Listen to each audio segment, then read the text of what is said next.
coming up on Dialogue Weekend.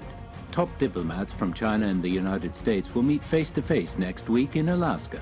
Can the meeting begin a reset for problematic relations? As more people are vaccinated against COVID-19, governments are introducing the vaccine passport. How does it work, and can it reboot the international travel industry? And this week's newsmaker, now on Dialogue Weekend. Welcome to Dialogue Weekend. I'm Xu Qinduo.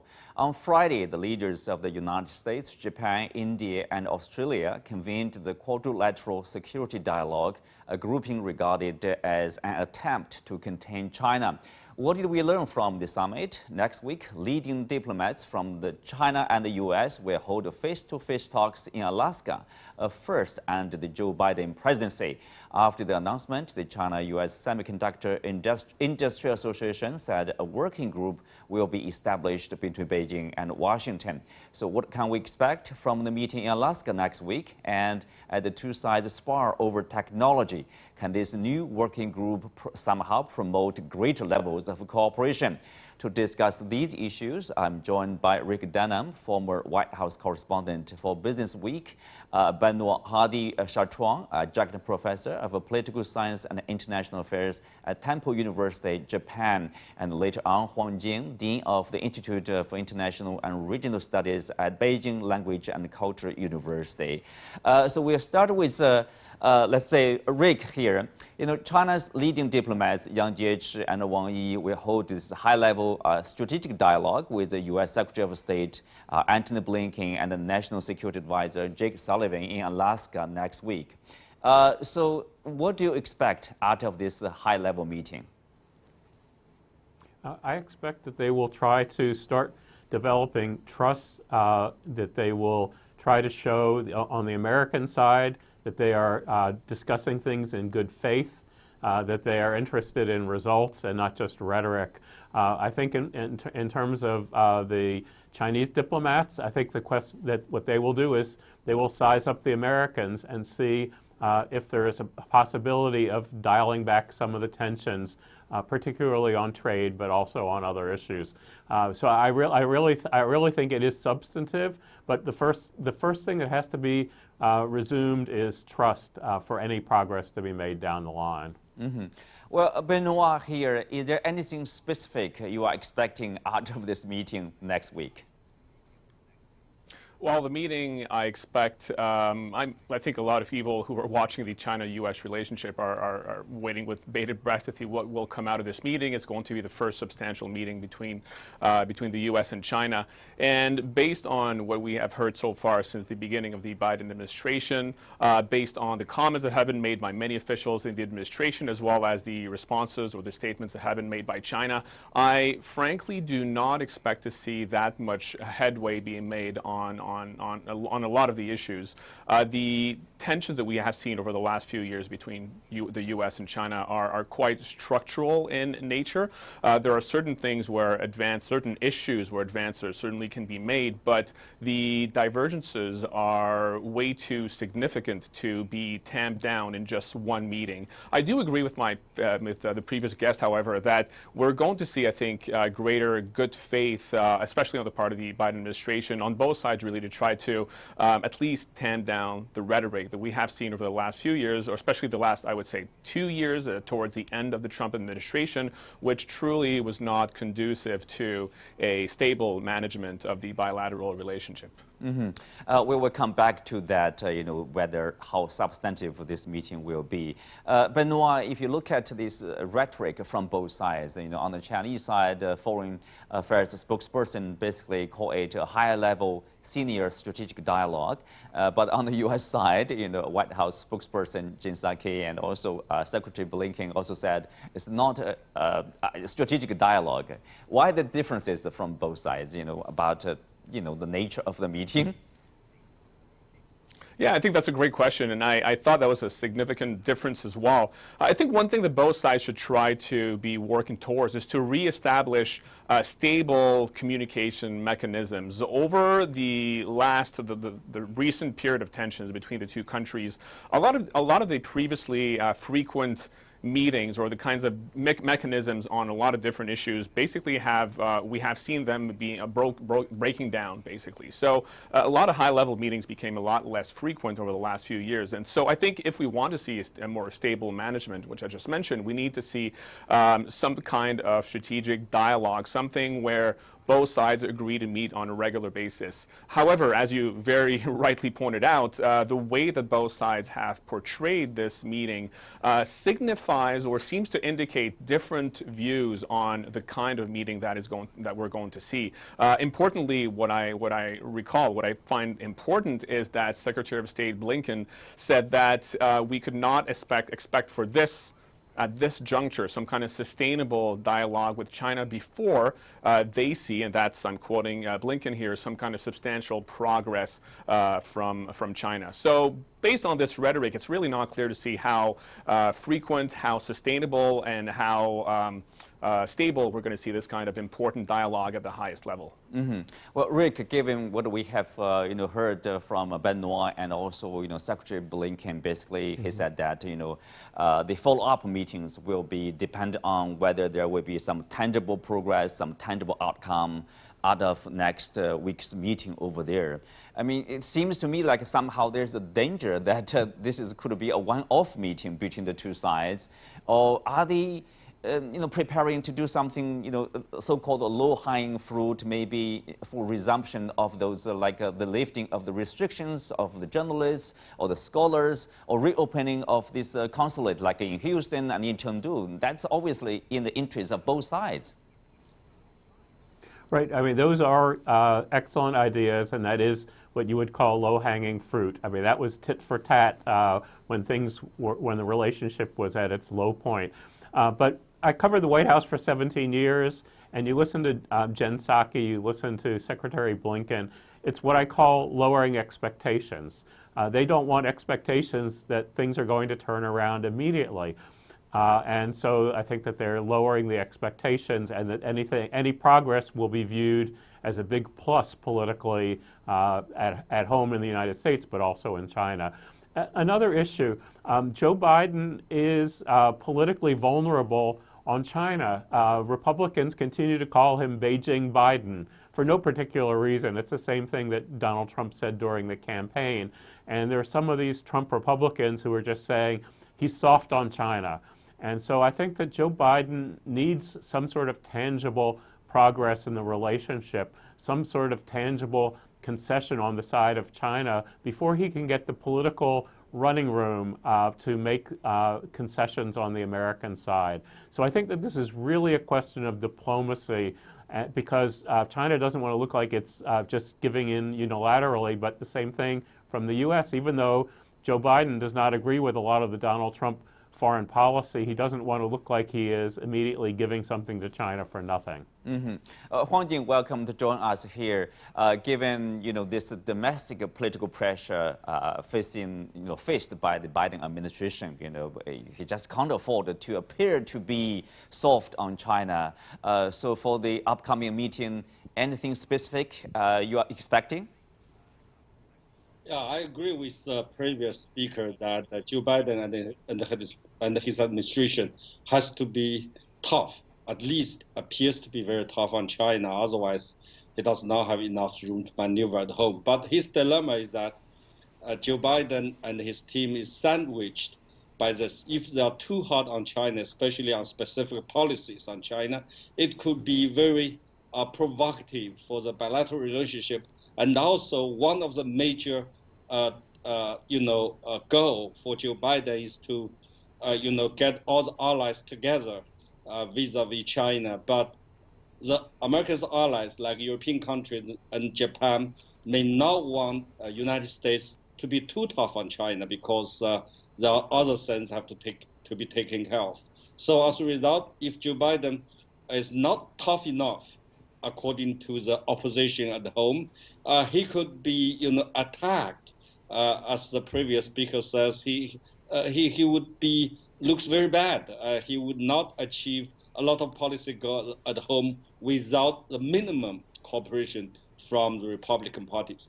But if he's too tough, he do what Donald Trump was doing, like launch a trade or something like that, or be provocative on the Taiwan issue or South China Sea and so on and so forth, then he could actually undermine his own effort to unite the other countries, especially American allies, in this competition against China. So it is a very difficult job for Joe Biden. But having said that, I would say that Blinken and Sullivan this time would be at least appears very tough. And if you look at spokespeople, two of them, White House spokesperson and Biden spokesperson, both of them have said this is a very difficult dialogue that's coming. What they are saying, in my view, is tell the American people, look, this is a very difficult dialogue, but we're not going to cave in. We're going to be tough. Actually, the audience is not really the Chinese, but the Americans. Mm-hmm. And a closely related question is what happened on Friday. The Quad Nations Summit meeting between the U.S., Japan, Australia, and India over there. Obviously, they didn't mention any word about China, but everybody understands it's targeting at China. For example, the production and the distribution of these 1 billion vaccines for Asian countries, is seen as a move to counter the influence of China. But it's kind of like politicizing the vaccine. Is that the accurate reading, Huang Jing?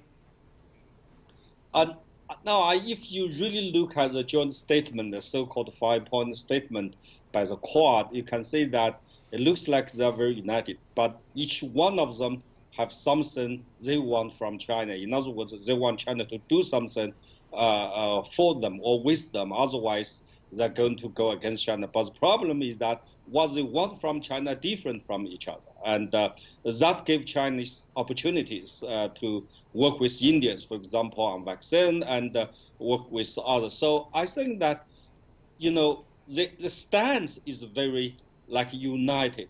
But if you go to concrete details of what they want, you can see that they're not as united as they appear. Mm-hmm. Benoit, what do you make of this, first summit meeting of Quad? They are going to have follow-up meetings, among the foreign ministers over there. I mean, how far can they go? Is there a concern about, by having these Quad meetings, make it regular, somehow it's creating blocks and even divide Asian countries over here? I'm not sure if it would necessarily divide Asian countries. I know one thing we can say for sure is the summit we saw on yesterday. It was significant in that we see an evolution from when the Quad was revived 3 or 4 years ago in 2017. It used to be held only at the ministerial level, and I think the fact that this now was at the leader level indicates or illustrates the seriousness with which these four countries want to pursue or advance certain common interests. Whether or not it will divide countries in the region really depends on how this plays out, depends on the kinds of initiatives that the four countries decide to advance together. Certainly from the perspective of China, ever since the Quad was, first convened in 2007 actually, and it's been the same since 2017, they have always, the leaders in China have always perceived this Quad as being a divisive grouping and something that's more akin to a kind of alliance. They've called it a kind of Asian NATO. So it really depends on what really comes of this meeting over the next few years, and that will really make it. We will see then if it really is something that's divisive or something rather that advances the more narrow interests of the four members. Mm-hmm.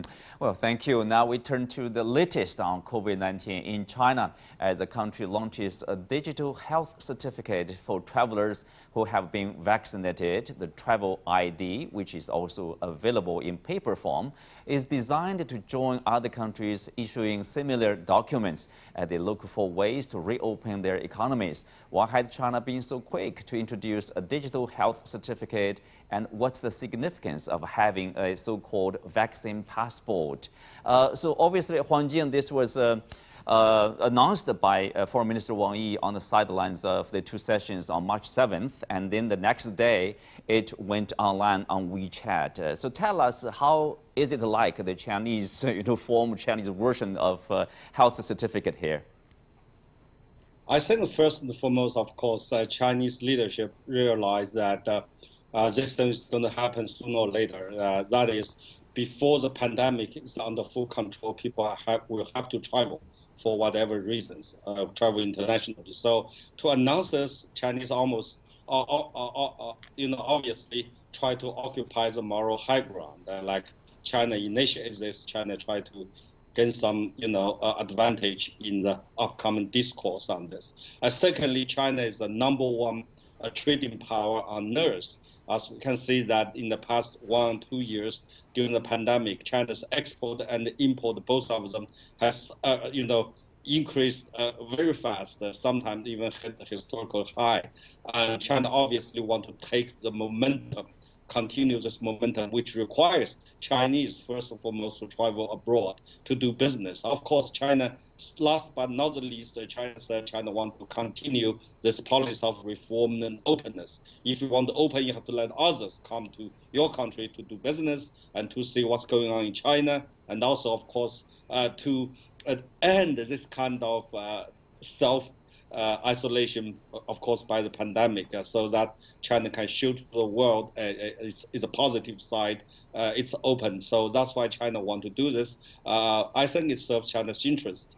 Meanwhile, I will argue that it also serves the interest of the humankind during the pandemic or in the post-pandemic period. That's a good point. Rick, if you look at the vaccine passport discussion, it's a global thing. It's not only the Chinese, obviously. If you look at the European Union, within this regional bloc, people are talking about a passport with vaccination. And of course, you have countries like Israel, Singapore, and other countries are also doing more or less the similar things. And the United States, President Biden is also asking for online or digital version of this vaccination information for people.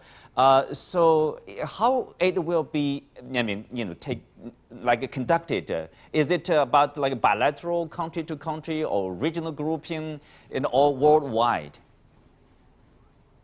This is a real challenge because there are different perspectives on that. At this point, it's country by country, but there's a philosophical difference, and this is what I think is the biggest challenge to get a global certificate. That is that the Biden administration tends to be saying it should be private companies, meaning the airline industry, the travel industry, that should do this, and that not the United States government or a global group. And China and Israel and other countries want to do it at the government level.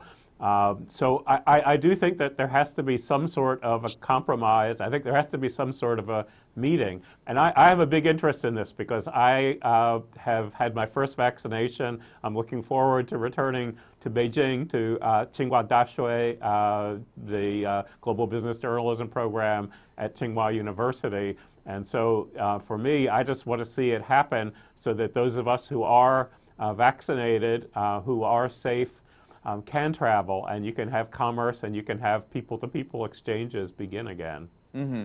Well, Benoit, obviously, there's, as Rick mentioned, correctly, even for individuals, there's a real need to travel across nations, across countries over there to do your business, to for personal plans over there. Business is important, economy, and the travel, that is tourism. I mean, it's a big part for some countries of their economy, right? Yeah, absolutely. Which is why there's a real push for this vaccine passport. And even though there are some doubts or certain criticisms about the idea of vaccine passports, and some of these criticisms are related to issues of privacy, for example. Some of them are related to issues related to inequity, because we're going to have two classes of citizens: those who can travel, who have had access to vaccines, and those who have not had. But there is such a pressure at this point to reopen economies, to restart the tourism industry. This pressure is coming from various sectors. It's coming from government. It's coming from the general public as well, which means that we're truly going towards this this global vaccine or vaccine passport scheme, if you will, as long as it is managed, I would say, in a proper way, and there is some kind of coordination between different countries, because we have to remember that all of these schemes are going to be ran probably somewhat individually, so there needs to be some kind of coordination there. But we're going towards there, and I think there's a need for that, as some of the previous guests have mentioned, because everybody wants it. We need further people-to-people exchanges, and not specifically in this region, in East Asia here, where a lot of the business, a lot of the academia as well, functions based on these people-to-people exchanges, which have been all but dead since the last year. Mm-hmm. Well, Rick, obviously you mentioned more or less about this, the possible risks, because of such a scheme. For example, the majority of the people living in the developing countries probably they won't be able to have access to vaccine this year, for example. And if you compare the situation to developed countries, in particular U.S., UK, or Israel, increasing number of people being vaccinated already, and so there's kind of an inequality. Will the inequality, it's already there, but will that gap be widened somehow? I think in the short run, it is inevitable that it will be widened. Once the United States vaccinates the population that wants to be vaccinated, which is really anyone who would want to travel, I think that the U.S. will have hundreds of millions of doses to share around the world, the same way as China is doing right now. And I think the U.S. and China, if they work together in any coordinated way, or even if they compete, it probably is a good thing to try to get people vaccinated in other countries. But in the short run, in the next 6 months, I think that it will hurt. And my students in Jordan, my students in Southern Africa, probably won't have the same kind of access that I would have in the United States, or that someone would have in Europe. But I hope that we can resolve that, and by the fall or the end of the year, that there is pretty wide open travel all over the world. Mm-hmm. Huang Jing, the related question is sort of like also related to our first topic. How likely China and the U.S. Will work together on the distribution of vaccination to help the world. These are the two largest countries. They have the capacity, they have the ability to do something. And otherwise, you would see the gap between developing countries and developed countries, with an open economy, with a closed economy. That gap is also going to be widened.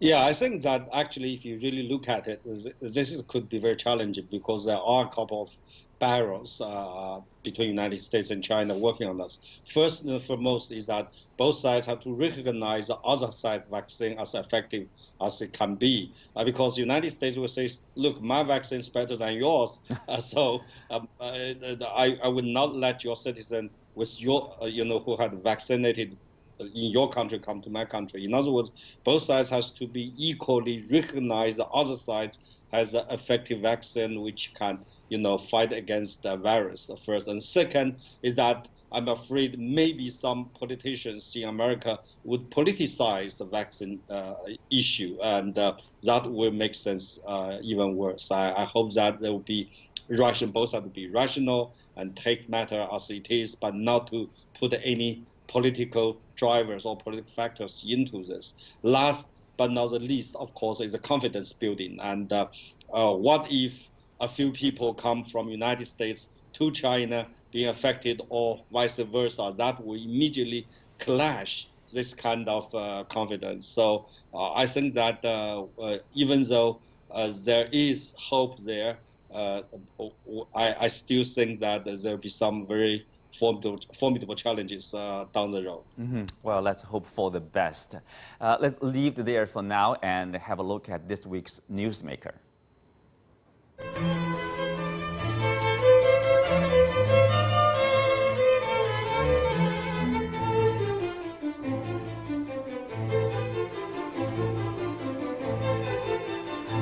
He won't be given security. He's not going to be given a title. And also concerns and conversations about how dark his skin might be when he's born. Well, it's been 1 year since Meghan and Prince Harry gave up their royal titles. The conflict between them and the royal family was on full show in a television interview. So that interview, exposed the tensions within the royal family.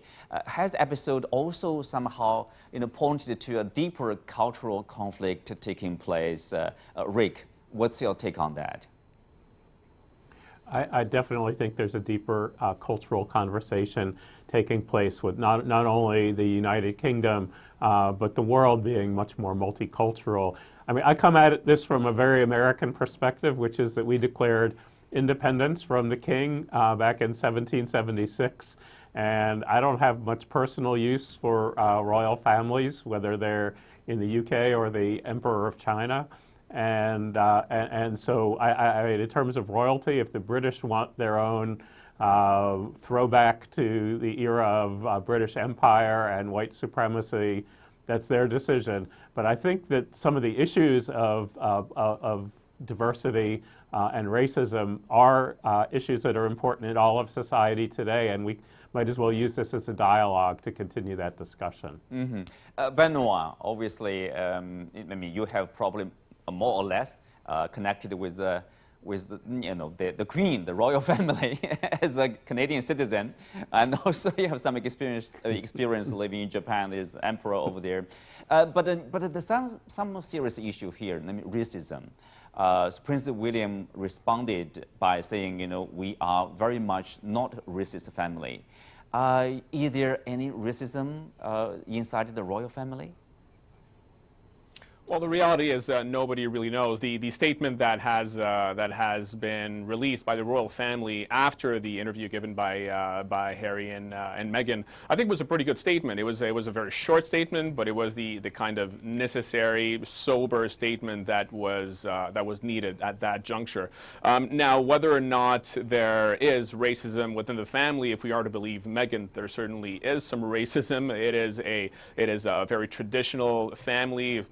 Probably hold certain conservative views on some of these issues, but who really knows if they are racist or not? But no matter what they really feel in their heart, no matter really what are really their views on this, I think the damage has been done. This interview, everybody has heard about the interview. The allegations of Meghan Markle are, have gone around the world, and even if only half the populations believe these allegations, they are going to have long-term repercussions on the royal family. And again, whether or not they are true, I think they are going to force the royal family to look a little bit more deeply into these issues and make greater effort to promote perhaps diversity, if not within the royal family, but at large within British society. But it certainly brought these issues back to the fore for the royal family. Mm-hmm.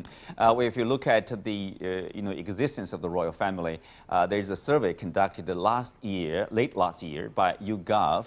67% of the respondents they support a monarchy in the UK. Just 21% said they supported an elected head of state. Rick, so obviously there's there's nothing going to happen to the royal family, and they will continue to be there in the UK. Right, exactly. I mean, to me, it's a nice tourist attraction. And there is some sort of symbolism of a technical head of state uniting the people, and the Queen certainly tries to be a uniter and not a divider. But really, it's not a serious job. I mean, it's not a policy-making job, and so I think it can be harmless. But I fear that we just give too much attention to it. And in the U.S., I mean, there's an odd attraction for watching, sort of in a celebrity way, the royal family. It's more like a celebrity show over there. Well, with that, we come to the end of today's show.